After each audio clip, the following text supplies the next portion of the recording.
Eng muhim va dolzarb yangiliklari bilan dunyo yangiliklari o'z ishini boshladi.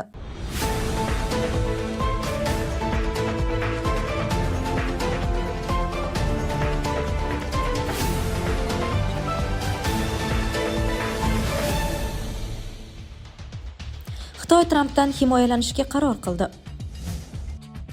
Vladimir Putinning jimligi nimani anglatadi? Qishki hujum ssenariysi ishga tushdimi? Tramp shoshilishi kerak. Medvedev Grenlandiya Rossiyaga qo'shilishi mumkinligini aytdi. Rossiya omili va nozik demokratiya Maya Sandu Moldovani saqlab qolish uchun keskin yo'l tanladi. Solovyovni bepush chiqishi majruhligi alomati Alisher Qodirov. Eron mamlakatdagi noroziliklar fonida AQSh bilan aloqaga chiqdi. AQSh hatto yadroviy qurol bilan tahdid qilsa ham Grenlandiyani topshirmaymiz, daniyalik deputat. Rossiya Federatsiyasidagi hamyurtlarimiz diqqatiga, agarda sizga registratsiya, продление, трудовой договор, уведомление va shunga o'xshash huquqiy yordamlar kerak bo'ladigan bo'lsa, ekraningizdagi raqamlarga bog'lanishingiz mumkin. Xitoy Trampdan himoyalanishga qaror qildi.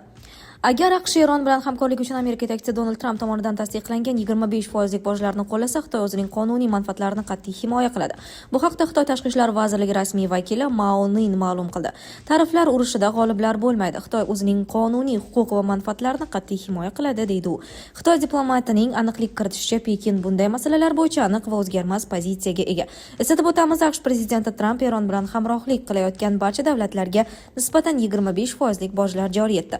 Bu Eron Islom Respublikasida norozilik to'lqini boshlanib, tartibsizliklarni uyushtirish mas'uliyatini AQSh va Isroilga yuklaganidan keyin sodir bo'ldi. Amerika yetakchisi Tehronga qarshi kuch ishlatishni istisno qilmadi. Vladimir Putinning jimligi nimani anglatadi? Qishki hujum ssenariysi ishga tushdimi? Ukraina prezidenti Vladimir Zelenskiy mamlakat razvedkasi qo'lga kiritgan so'nggi ma'lumotlarga tayanib, Rossiya yaqin kunlarda Ukraina hududlariga qarshi yangi keng ko'lamli hujumlarni rejalashtirayotganini ma'lum qildi. Uning so'zlariga ko'ra, Moskva qishning sovuq sharoitida taktika sifatida foydalanib, dronlar va raketalar orqali Ukrainadagi havo hujumidan mudofaa tizimlariga bosimni kuchaytirishni ko'zlamoqda. Zelenskiy bunday zarbalar energetika infratuzilmasi, transport tarmoqlari va yirik shaharlarni nishonga olish mumkinligini ta'kidlab, fuqarolarni havo xavfi ogohlantirishlariga qat'iy amal qilishga chaqirdi. Shuningdek, u davlat idoralari va harbiy tuzilmalar to'liq jangovar shaylikka keltirilganini, ittifoqchilar bilan havo mudofaasi bo'yicha muvofiqlashtirish kuchaytirilganini bildirdi, hamda vaziyat keskinlashishi ehtimoli yuqori ekanini ochiq aytib, jamiyatdan ogohlik va birdamlikni saqlashni so'radi. Tramp shoshilishi kerak. Medvedev Grenlandiya Rossiyaga qo'shilishi mumkinligini aytdi. Rossiyaning sobiq prezidenti va hozirda Xavfsizlik kengashi raisi o'rinbosari Medvedev AQSh prezidenti Trampni Grenlandiya masalasida shoshilishga chaqirdi va orol aholisi Rossiyaga qo'shilishi mumkinligi haqida keskin bayonot berdi. Bu haqda TASS agentligi uning X sahifasida yozgan postiga tayanib xabar berdi. Medvedevning fikricha, yaqin kunlarda Grenlandiyada Rossiyaga qo'shilish bo'yicha tezkor referendum o'tkazilishi mumkin. Shu bois u Trampga do'stona maslahat bergan. Tramp shoshilishi kerak. Tasdiqlanmagan ma'lumotlarga ko'ra, bir necha kun ichida Grenlandiyada shoshilinch referendum bo'lib o'tishi mumkin. Unda Grenlandiyaning barcha 55 ming Rossiya tarkibiga qo'shilish uchun ovoz berishi mumkin. Shundan keyin esa tamom, bayroqda yangi yulduzlar bo'lmaydi. Rossiyada esa yangi allaqachon 90-federal subyekt paydo bo'ladi, deb yozgan Medvedev X'da. Medvedevning aytishicha, agar Grenlandiya egallab olinsa, Tramp yangi lavozimga ega bo'ladi. Grenlandiyaning vaqtincha prezidenti. Bu holat hayot sifatiga ta'sir qilyaptimi? Oilaviy hayotda zaiflik, stress va ishonchsizlik olib kelyaptimi? Vulkan erkak kuchi va ishonchining yangilangan manbai. Prostata bezi adenomasi, surunkali prostatitdan qutulishga yordam beruvchi ishonchli formula. Atigi 5-7 kun ichida natijasini sezasiz. O'zingizni yengil va ishonchli his eting. Vulkan, siz izlagan tabiiy yechim. Rossiya omili va nozik demokratiya Maya Sandu Moldovani saqlab qolish uchun keskin yo'l tanladi. Moldova prezidenti Sandu agar Ruminiya bilan birlashish bo'yicha referendum o'tkazilgan taqdirda ushbu tashabbusni qo'llab-quvvatlashini ma'lum qildi. Bu haqda Reuters xabar berdi. Prezidentning ta'kidlashicha, Yevropa Ittifoqi va NATO a'zosi bo'lgan qo'shni Ruminiya bilan birlashish Moldovaning nozik demokratiyasini Rossiya bosimidan himoya qilishga yordam beradi. Kichik davlat uchun yashab qolish qiyinlashmoqda. 2025-yilning sentyabr oyida bo'lib o'tgan saylovlarda yangi mandatga saylangan Maya Sandu Sandu Rossiyani mamlakat ichki ishlariga aralashishda bir necha bor ayblab kelgan. Agar referendum bo'lganida men Ruminiya bilan birlashish uchun ovoz bergan bo'lardim. Dunyoda nimalar bo'layotganiga e'tibor bering. Moldova kabi kichik davlat uchun demokratiya sifatida, suveren mamlakat sifatida yashab qolish va albatta Rossiyaga qarshilik ko'rsatish borgan sari qiyinlashmoqda, dedi Sandu 1-yanvar kuni e'lon qilingan intervyuda. Ma'lumotlarga ko'ra, qariyb 1,5 million moldovalik Ruminiya fuqaroligiga ega. Biroq so'nggi so'rovnomalar aholining faqat 1/3 qismi ikki davlatning qayta birlashishini qo'llab-quvvatlashini ko'rsatgan. Sandu ko'pchilik moldovaliklar uning bu pozitsiyasini ma'qullamasligini tan olib, hozirgi sharoitda Yevropa ittifoqiga integratsiyalashish realroq maqsad ekanini qo'shimcha qildi. Moldova hukumati 2030-yilgacha YEIga a'zo bo'lishi rejalashtirilmoqda, ammo buning uchun Rossiya qarshiligi fonida qiyin islohotlarni amalga oshirishi lozim. Ukraina bilan ham chegaradosh bo'lgan Moldova Ikkinchi jahon urushi oralig'idagi davrda Ruminiya tarkibida bo'lgan. Ikkinchi jahon urushi vaqtida Sovet ittifoqi tomonidan anneksiya qilingan va 1940-yildan ittifoq respublikasiga aylantirilgan. Mamlakat 1991-yilda SSR parchalanishi ortidan o'z mustaqilligiga erishgan. Savalyovni bepush chiqishi majruhligi alomati. Alisher Qodirov. Rossiyalik telejurnalist Vladimir Savalyovni bepush chiqishi uning chorasizlik va majruhlik darajasidan dalolat bermoqda. Bu haqda Oliy Majlis Qonunchilik palatasi spikerining o'rinbosari Milliy tiklanish partiyasi raisi Qodirov o'zining Telegramdagi kanalida yozdi. Uning aytishicha, rus shovinistlarining chiqishlari yangi muammo emas. Xalqaro huquq asoslarini buzishga da'vat Markaziy Osiyoda harbiy harakatlar haqidagi provokatsiyani sovuqqonlik bilan qabul qilish kerak. O'zbekistonda o'zaro manfaatli va amaliy ruhdagi tashqi siyosat yuritish hamda barcha do'st davlatlar bilan xalqaro huquqning e'tirof etilgani tamoyillari asosida hamkorlik qilish davlat siyosatining ustuni bo'lib qolaveradi.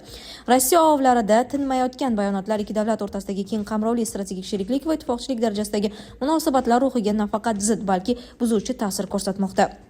Parlament spikerining o'rinbosari so'zida davom etarkan, Markaziy Osiyo xavfsizlik, barqarorlik va ahil qo'shnichilik mintaqasi o'sish uchun yangi imkoniyatlar ochayotgan jadal taraqqiyot va hamrohlik makoni bo'lishi bilan birga har qanday tajovuzga jiddiy javob berishga qodir qondosh davlatlar bilan bir bo'lgan hudud ham ekanini urg'ulagan. Uning alohida urg'ulashicha, Savalyovning bepush chiqishi uning chorasizlik va majruhlik darajasidan dalolat bermoqda xolos. Eron mamlakatdagi noroziliklar fonida AQSh bilan aloqaga chiqdi. Eron mamlakat ichida kuchayib borayotgan norozilik namoyishlari va tashqi bosimlari fonida AQSh bilan yashirin diplomatik aloqalarni faollashtirdi. Ekos nashrining xabar berishicha, Eron tashqi ishlar vaziri aroqchi dam olish kunlari AQSh prezidentining maxsus vakili Steve Witkoff bilan bevosita bog'langan. Mazkur muloqot Tehronning hozirgi murakkab vaziyatda keskinlikni pasaytirish yoki Washington tomonidan yangi siyosiy va iqtisodiy choralar e'lon qilishidan oldin vaqt yutish istagi bilan izohlanmoqda. Manbalarga ko'ra, Eron rahbariyati ichki noroziliklar chuqurlashib borayotgan bir paytda xalqaro bosimning yanada kuchayishini xavf sifatida ko'rmoqda. Shu sababli AQSh bilan aloqa o'rnatish orqali ehtimoliy sanksiyalar, siyosiy izolyatsiya yoki xavfsizlik sohasidagi keskin qadamlarning oldini olishga urinmoqda.